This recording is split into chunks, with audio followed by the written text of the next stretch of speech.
اعوذ باللہ من الشیطان الرجیم بسم اللہ الرحمن الرحیم انما یخشى اللہ من عباده العلماء وقال النبی صلی اللہ علیہ وسلم العلماء ورثۃ الانبیاء۔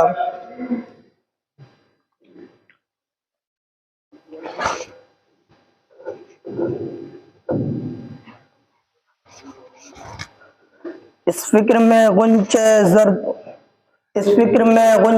زرد ہوئے، اس سوچ میں کلیاں سوکھ گئی۔ اس فکر میں غنچے زرد ہوئے، اس سوچ میں کلیاں سوکھ گئی۔ آئین گلستہ کیا ہوگا، دستور بہارا کیا ہوگا۔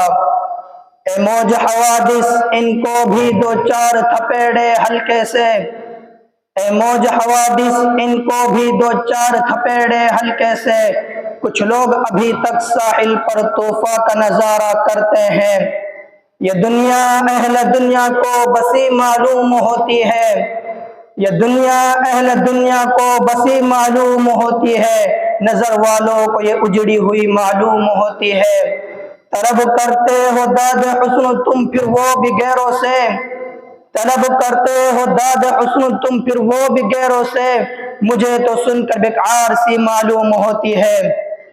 محترم حضرات اور عزیز ساتھیوں، آج چاروں طرف دکھ اور غم کا سما معلوم ہوتا ہے کہ محمد عربی صلی اللہ علیہ وسلم کے دین پر ڈاکے ڈالے جا رہے ہیں۔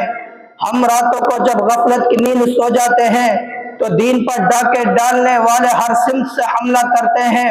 مسلمانوں کا رشتہ توڑ کر انہیں بے دست و پا کرنے کی کوششیں کی جا رہی ہیں۔ کہیں تختہ دار ہیں تو کہیں جیلیں اور ہتھکڑیاں، کہیں سازشیں ہیں تو کہیں شرارتیں، کہیں طاقت کا گھمنڈ ہے تو کہیں فتنے، کہیں عریانیت و فحاشی کے ذریعے مسلمانوں کا دین چھیننے کی کوششیں کی جا رہی ہیں، تو کہیں معیشت اور روزی کا جھانسا دے کر اس کے ایمان پر ڈاکہ ڈالا جا رہا ہے۔ وہ دیکھو مدینہ منورہ سے اٹھنے والا نور آج چاروں طرف سے گھر چکا ہے۔ وقت کے دجال چاروں طرف سے اس پر حملہ آور ہے۔ شاید وہ اس غلط فہمی میں ہے کہ ہم مسلمانوں کو مٹا دیں گے، ہم مسلمانوں کو ختم کر دیں گے۔ کہیں اسلحہ کے زور پر یہ بدماشی رچائی جا رہی ہے تو کہیں فتنوں اور سازشوں کے ذریعے اپنا روب دکھانے کی کوششیں کی جا رہی ہیں۔ آج عصر حاضر کے عفریتوں نے بوسنیا اور چیچنیا کو اجاڑنے کے بعد، عراق و شام، فلسطین و افغانستان میں معصوم خون کی ندیاں بہانے کے بعد ایک مرتبہ پھر فلسطین کا رخ کیا ہے۔ آج فلسطین کی طرف دیکھو، وہاں یہودی اور صہیونی مسلمانوں کو ذبح کرنے کی کوششیں کر رہے ہیں۔ صرف یہودی ہی نہیں بلکہ پورا عالم فلسطینیوں کی نسل کشی پر تلا ہوا ہے۔ ظلم و ستم اپنی آخری حد پار کر چکا ہے۔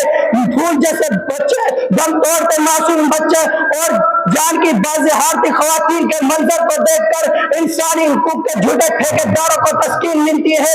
انسانی لاشوں پر رقص و سرود جن کی تاریخ ہے، ان سے احترام انسانیت کی امید لگانا، زہر میں شفا تلاشنا ہے۔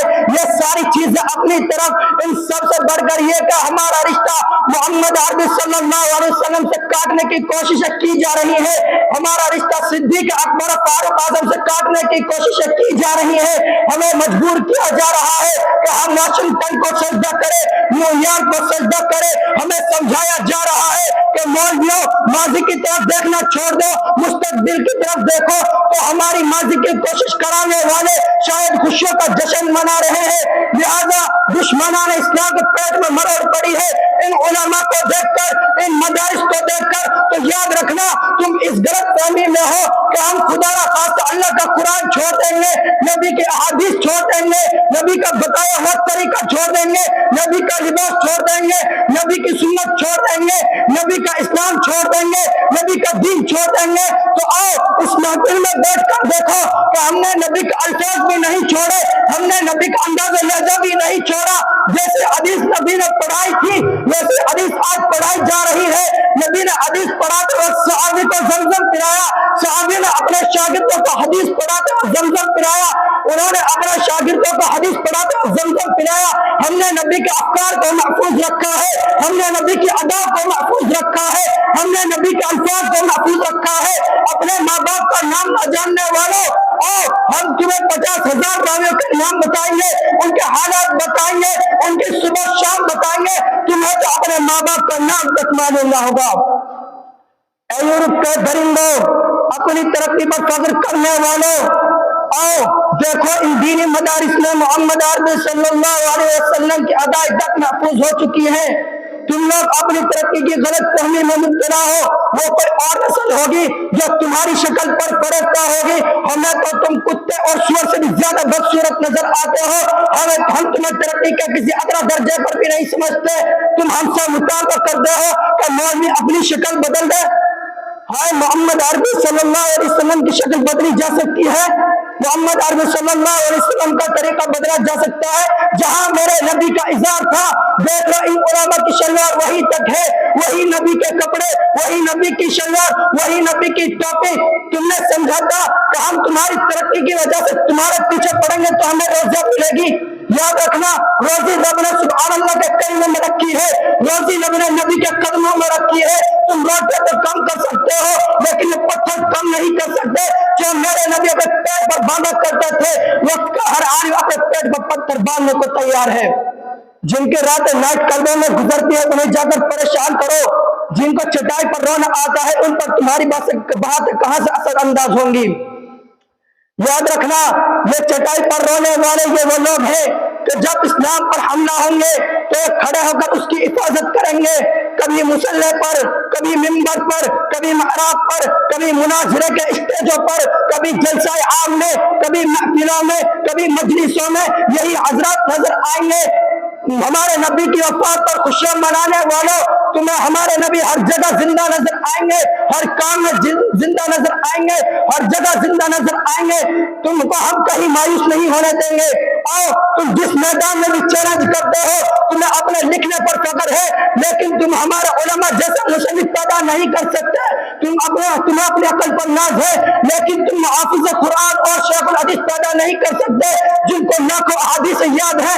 تم اپنی ہسٹری بھول جاتے ہو، تم تو اپنی نوکری کا وقت بھی بھول جاتے ہو۔ تمہیں اپنی ماں اور بیوی میں فرق معلوم نہ ہو تو پھر تم کس موضوع اسلام کو چیلنج کرتے ہو؟ اقتصاد میں تم فیل ہو چکے، سیاست میں تم فیل ہو چکے، تمہارے سیاسی نظرے کے غبار کی ہوا نکل چکی ہے۔ افغانستان کے کوثاروں میں فرعونیت کی ناک کٹ چکی ہے اور خدا نے چاہا تو انشاءاللہ فلسطین کے ریت زاروں میں اس کی موت یقینی ہے۔ تم نے سمجھا تھا کہ ہم اپنی عورتیں ننگی کر کر لائیں گے تو ایک قوم چھوٹ جائے گی۔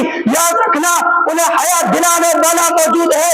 تم نے سمجھا تھا کہ انہیں بھوک اور فاقوں کے ڈر سے کب کپا دیں گے، لیکن یہ تو اما عائشہ کے حجرے کی وہ باتیں نہیں بھولے کہ 4 دن تک کھانے کو کوئی چیز نہیں ہوا کرتی تھی۔ تم نے سمجھا تھا کہ دنیاوی طاقت اور ٹینکوں سے ان کو پیچھے ہٹا دیں گے، لیکن یہ بدر کے میدان کی جرأت کو نہیں بھولے، خالد و زرار کی عظمت کو نہیں بھولے، ابو دجانہ کی چال کو نہیں بھولے۔ عالم کو دیکھ کر پیٹ میں مرض اس لیے ہوتی ہے کہ عالم بیماری کا حل بتاتا ہے، ماضی یاد دلاتا ہے، اس لیے کہ ایک عالم سے فرشتے سلام کرنے کے لیے 2 درجات اترتے ہیں۔ اپنے بچوں کو اسکول اور کالج کی گرازت میں ڈالنے والوں، خدا کی قسم اگر تمہیں کسی حافظ قرآن کی عظمت کا پتہ چل جاتا، کسی طالب علم کی فضیلت کا پتہ چل جاتا، کسی عالم کی فضیلت کا پتہ چل جاتا تو تم اپنے بچوں کو اسکول کے کالے دروازے پر کبھی نہیں بھیجتے، تم مدرسے کے دروازے پر آ کر پڑ جاتے۔ وآخر دعوانا